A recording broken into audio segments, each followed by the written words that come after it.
Welcome to my channel. நம்ம இன்றைக்கி பார்க்க போகிறது வீட்டிலேயே எப்படி மல்லித்தூள் ஈஸியாக அரைக்கலாம் அப்படின்னு தாங்க பார்க்க போகிறோம். நல்லா வாடையாக மல்லித்தூள் அரைக்கிறது எப்படின்னு பார்க்கலாம் வாங்க. இப்போ நான் ஒரு சின்ன மெஷர்மெண்ட் கப்பில் 1 கப் அளவுக்கு சீரகம், 1 கப் அளவுக்கு கடலைப்பருப்பு, அதே கப்பில் 1 கப் அளவுக்கு அரிசி, நீங்கள் பச்சரிசி புழுங்கல் அரிசி எது வேணால் எடுத்துக்கலாம், எடுத்து வச்சுருக்கேன். இப்போ நான் சின்ன டம்ளரில் ஒரு 50 கிராம் இருக்கும் அந்த அளவுக்கு சோம்பு எடுத்து வச்சுருக்கேன். ஒரு கை கொப்பு கருவேப்பிலை எடுத்து வச்சுருக்கேன். ஃப்ரெஷ்ஷு கருவேப்பிலையாக இருந்தால் எடுத்துக்கோங்க. 1 கிலோ மல்லி எடுத்து வச்சுருக்கேன், வரமல்லி.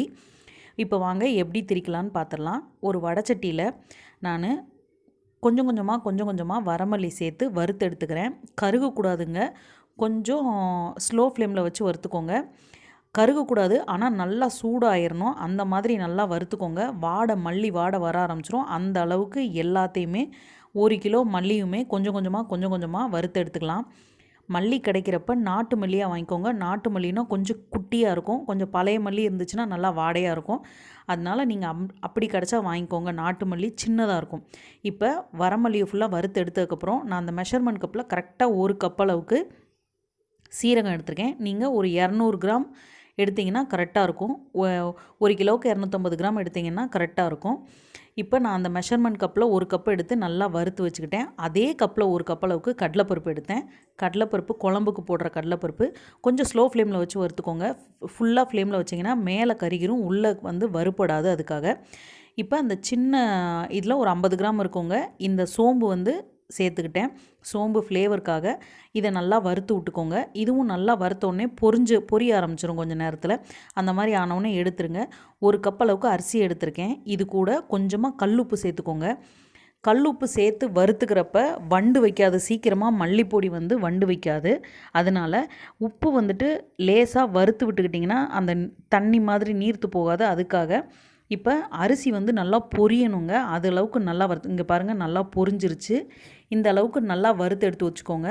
இது வறுத்தோடனே உடனே ஒரு பேப்பரில் ஆற வச்சுக்கோங்க. நீங்கள் சூடாக ஒரு பாத்திரத்துலையோ ஒரு கிண்ணத்துலையோ போட்டிங்கன்னா தண்ணி விட ஆரம்பிச்சிரும் அந்த உப்பு. அதனால் காத்தோட்டமாக இருக்கணும் அது ஆறுற வரைக்கும். அதனால் அதை தனியாக எடுத்து வச்சுக்கோங்க. இப்போ ஒரு கை அளவுக்கு மிளகு எடுத்துக்கோங்க. இது ஆப்ஷனல் தான், ஆனால் மிளகு சேர்த்துக்கிட்டிங்கன்னா இது நல்லா வறுப்பட்டதுக்கப்புறம் நல்லா ஒரு வாடையாக இருக்கும். இந்த மிளகு போடும்போது சின்னதாக இருந்து பாருங்கள், இப்போ நல்லா பெருசாகிருச்சு மிளகு. அந்தளவுக்கு ஸ்லோ ஃப்ளேமில் வச்சு வறுத்துக்கோங்க. நல்லா கொஞ்சம் உப்பி பெருசாக வரும், அதுக்கப்புறம் வெடிக்க ஆரம்பிக்கும். அந்தளவுக்கு வந்ததுக்கப்புறம் நீங்கள் எடுத்துடலாம் அதை. இப்போ கருவேப்பிலை ஃப்ரெஷ்ஷாக இருந்தால் அதை எடுத்து கழுவிட்டு கொஞ்சம் காய வச்சுக்கோங்க. ஈரம்லாம் வடிஞ்சதுக்கப்புறம் அதுக்கப்புறம் வறுத்து எடுத்துக்கோங்க. பாருங்கள், இப்படி நொறுக்குனோடனே எல்லாம் உதிரணும், அந்தளவுக்கு வறுத்துக்கோங்க. இப்போ நம்மளுக்கு 1 கிலோ மல்லியுமே ஒரு 2 பிளேட்டில் நான் ஃபுல்லாக வறுத்து எடுத்து வச்சுக்கிட்டேன். அதே மாதிரி கடலைப்பருப்பு, சோம்பு, சீரகம், அரிசி, மிளகு எல்லாத்தையுமே வறுத்து வச்சுக்கிட்டேன். உங்களுக்கு இது கூட பெருங்காயம் இருந்துச்சுன்னா நீங்கள் பெருங்காயம் கூட சேர்த்துக்கலாம், கட்டி பெருங்காயம். அதுவும் நல்லா வாடையாக இருக்கும். இப்போ கல்லுப்பு சேர்க்க மறந்துக்காதீங்க. கல்லுப்பு கண்டிப்பாக சேர்த்துக்கோங்க. சீக்கிரமாக வண்டு வைக்காது, பூச்சி வைக்காது, அந்த மாதிரி வைக்காது. அதுக்காக இப்போ இதெல்லாம் ரெடி ஆயிடுச்சுங்க. இப்போ இதை மிஷினில் கொடுத்து அரைச்சிட்டு வந்துடலாம். நீங்கள் கொஞ்சமாக திரிக்கிற மாதிரி இருந்தால் வீட்டிலே திரிச்சிக்கலாம், நிறையானா மிஷினில் திரிச்சிக்கலாம். இப்போ நான் மிஷினில் திரிச்சிட்டு காட்டியிருக்கேன் பாருங்கள். அது கலரே நல்லாயிருக்கும். வாடை கொட்டும் போதே அவ்வளோ ஸ்மெல் இருக்குங்க. நீங்கள் கடையில் வாங்கினீங்கன்னா இந்த மாதிரி ஒரு மல்லிப்பொடி ஸ்மெல்லே இருக்காது. இன்னொன்று, நம்ம அரிசியெல்லாம் சேர்ந்து அரைக்கிறதுனால நீங்கள் 1 ஸ்பூன் போட்டாலே போதும். இந்த மல்லிப்பொடி நல்ல ஒரு கொழகொழப்பு கொடுக்கும் குழம்புக்கு.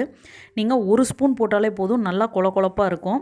மல்லிப்பொடி வாடையாகவும் இருக்குங்க. நீங்கள் மிளகா பொடி வெறும் மல்லிப்பொடி சேர்த்துக்கிட்டாலே போதும், வேறு எந்த பொடியும் சேர்க்க வேண்டாம். நல்லா வாடையாக இருக்கும். சாம்பாருக்கெலாம் நீங்கள் வெறுமனா மிளகா பொடி மல்லிப்பொடி மட்டும் சேர்த்துக்கலாம். அந்தளவுக்கு வாடையாக இருக்கும். இதே மாதிரி வீட்டில் நீங்களும் ஒரு தடவை ட்ரை பண்ணி பாருங்கள். இந்த மாதிரி மல்லிப்பொடி எவ்வளோ வாடையாக இருந்துச்சு அப்படின்னு செஞ்சு பார்த்துட்டு எனக்கு கமெண்டில் சொல்லுங்கள். இப்போ பாருங்கள், அதில் எவ்வளோ குவான்டிட்டி வந்திருக்குன்னு பாருங்கள். நம்ம அரைச்சதை விட ஜாஸ்தி வந்திருக்கு. நம்ம இதே மாதிரி இன்னொரு வீடியோவில் மீட் பண்ணலாம். Thank you so much.